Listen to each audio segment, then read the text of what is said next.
Rockstar Games are an OG in the gaming industry at this point. They have been around for almost 28 years, having been established back in December of 1998. They are one of the heavy hitters in the gaming industry and have been since the early 2000s, but their role and output in the industry have changed drastically from the early days. So when we look at how Rockstar has grown as a company, not just in terms of their popularity, but literally their workforce and their projects, we have to wonder where Rockstar goes from here, and more importantly, where they go after the release of the behemoth that is Grand Theft Auto 6. Well, we first need to look at the current state of Rockstar and how they got to where they are. Currently, Rockstar Games hasn't released a new mainline title since the release of Red Dead Redemption 2 back in 2018. 8 whole years is a new record even for Rockstar for wait times for a game. Their last gap between games was 5 years between GTA 5 and Red Dead 2. So this seems to point us in the direction that Rockstar's timelines are only getting more and more extended, while at the same time they are expanding their workforce more than they ever have before. A quick way to see this change is to take a look at this picture, which shows all of Rockstar's new mainline releases since their inception. We can see the shift in Rockstar's ideology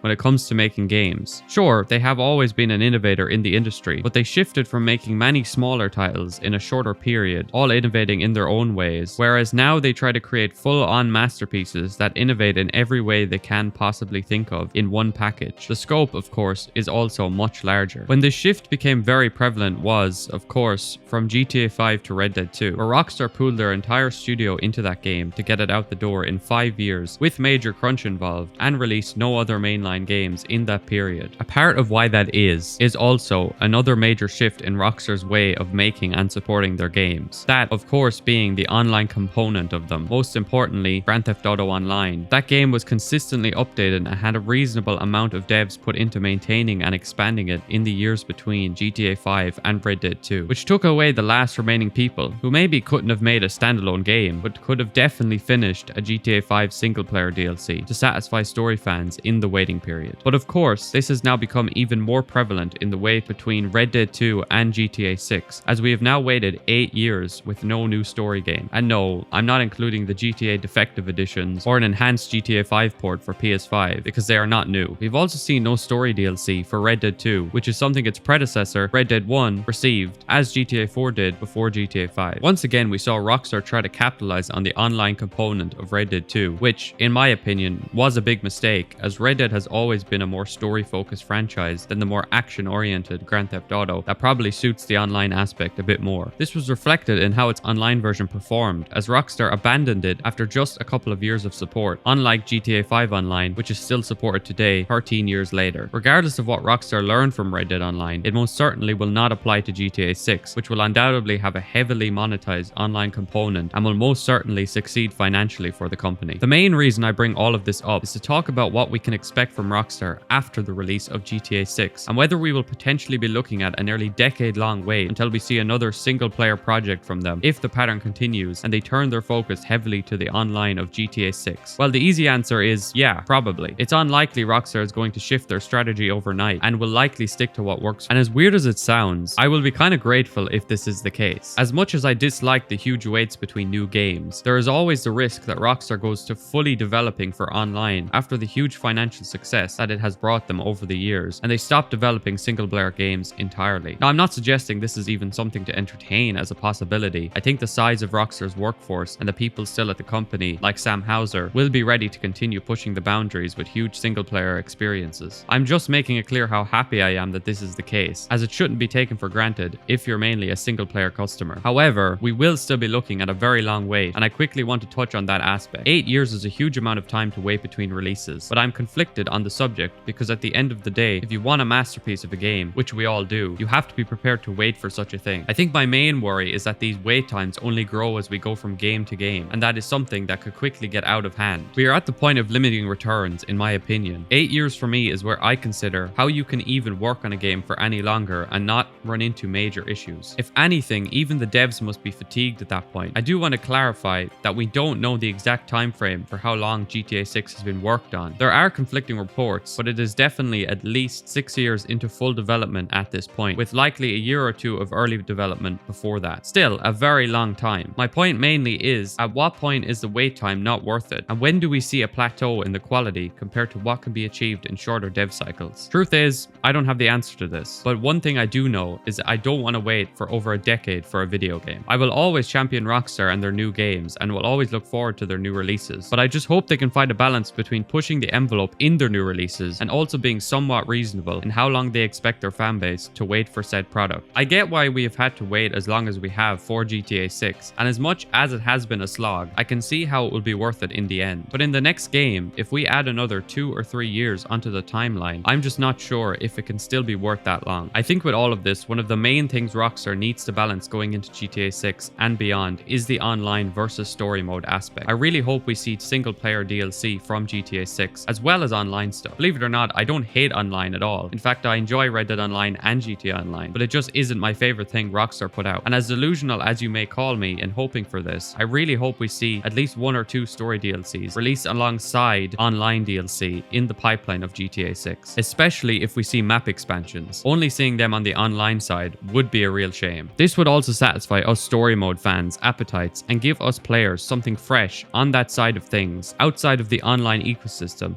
that many people are bored with in terms of GTA 5 Online over a decade later. If they are really planning on the same longevity with GTA 6, I think we need to see a bit of both online and story mode DLC. But all of this discussion is just speculation at this point. We really have no clue what GTA 6 Online even looks like at this point, and what Rockstar's scope and ambitions are with the mode. Technically, Rockstar hasn't even confirmed its existence, although of course we know it's coming eventually. Moving away from that, if we look even further into the future of Rockstar games, I do think we will be seeing more ports and maybe even some remasters of their older titles down the line. We obviously know about the Max Payne remakes being worked on by Remedy but published by Rockstar. But when it comes to actual in-house stuff, I think Rockstar's new studio, which they acquired and are now known as Rockstar Australia, may be the key part of their future in those endeavors. This smaller studio might be the perfect one to take on smaller scope ports and remasters, which is something I recently discussed about in my video on the state of GTA 4 in 2026. I do fully believe this to be true, and over the next few years, expect news and some ports to release from them, but that's just my opinion. I also can speculate on Rockstar's next big mainline game after GTA 6, but that will be me fully diving into the deep end of the unknown. Many people have different ideas of what will be next, and of course, like I've already said, we can expect a ton of support for GTA 6 after launch for years to come, but they will also likely start production on whatever comes next. Now, I may be biased when I say this, as Red Dead 2 is my favorite Rockstar title and game of all time, and the franchise as a whole has a special place in my heart, but I do believe we will see something out of the Red Dead IP after GTA 6. We've heard Strauss Zelnick, CEO of Take-Two Interactive, parent company of Rockstar, already say how Red Dead is an ongoing permanent franchise and is something they see getting new iterations or something to that effect. And while you may look at that and not fully trust his words, I do believe a simpler fact points towards Red Dead getting something after GTA 6. Money. It is easily Rockstar's second most successful IP, with its last entry now nearing the 3rd best-selling game of all time. This is not a franchise you just leave in the dark for 2 decades. You have to keep its heart pumping and its fans devoted by giving them something within at least 10 to 15 years from the previous entry. It's an almost guaranteed success like a GTA game and leaves open an empty canvas for Rockstar to create a compelling story. I do know some people believe that, quote, Red Dead's story is over, or how a 3rd game wouldn't work, and I couldn't disagree more with that assessment. Red Dead 3, or whatever you put at the end of the name, could be about literally anything in that time period between like the 1860s and the 1910s. Sure, the last 2 main entries have been about a very specific and centralized story, but that does not mean that it needs to continue in that same direction. They can use the same IP with a similar setting and tell a completely different story with new characters. And if you think about it, this is kind of what they did with Red Dead 2. Arthur Morgan was a completely new character with a different story and journey from the one we saw in Red Dead 1, and we all know how the reception to that decision turned out. Sure, we were following a gang mentioned in the first game and had a couple of returning characters. The story was truly its own thing, and this is why I think a game in the Red Dead franchise is most likely the next game after GTA. It just makes too much business sense and also allows them to tell another great story. Now, I don't know the scope of such a project, but I doubt Rockstar would want to return to the Red Dead IP and make something that can't outshine Red Dead 2. They are always trying to one-up themselves after all. Regardless of Rockstar's next game, I doubt it will be in the GTA franchise. Rockstar does not want to turn into a one-trick pony and wants some level of diversity in their catalog. There's always a chance they go to a new IP, but I'm just not sure if they want to take that risk and alienate a huge fanbase of one of their IPs. Imagine if, as a GTA fan, you had to wait for Red Dead 2 to be made, but then had to wait to see the development of a new IP before you saw GTA 6. That is how it would be for Red Dead fans, but potentially even a longer wait. Anyway, whatever they decide to cook up as their next big project down the line, it will undoubtedly be another long wait. How long is the real question? I do think a lot of our questions will be answered in the next 1 or 2 years, at least in terms of what their plans for GTA 6 are and its continued support, which will have a big say in the future of the company and what they can ship going forward. Rockstar has undoubtedly changed over the last 10 to 15 years. Whether for the worse or the better is up to personal opinion. Whether we will see them double down on quality over quantity, and if we will see the wait times between releases increase and their overall output fall, is yet to be determined, but it is something to keep an eye on. Some of this video may come off as negative, but honestly, I understand why Rockstar has gone in the direction they have, and a big part of me is on board. They are in a very unique position where they can have practically no financial restrictions in where they can go and what they can do, which allows for a huge scope and a very exciting game, unlike any others. But it does, at the end of the day, come at a cost of long wait times. When I weigh it up, I'm content with leaning towards quality over quantity, even if the wait times can be immense. I just hope Rockstar's social media team and community management improve as we go forward, and we see more communication in terms of their direction and a bit less silence. Anyway, that is all I have to say on this topic. The future of Rockstar is something that is very interesting to talk about, especially with the hype building for their next big release. I just want to quickly thank all of you who have supported the channel so far. As I'm recording this, we have just recently passed 100 subscribers already after a few videos, which I'm very grateful for. I hope you stick around on the channel for the next year as I cover everything Rockstar Games in the lead up and release to Grand Theft Auto 6. Thank you all for watching, and I'll see you in the next one.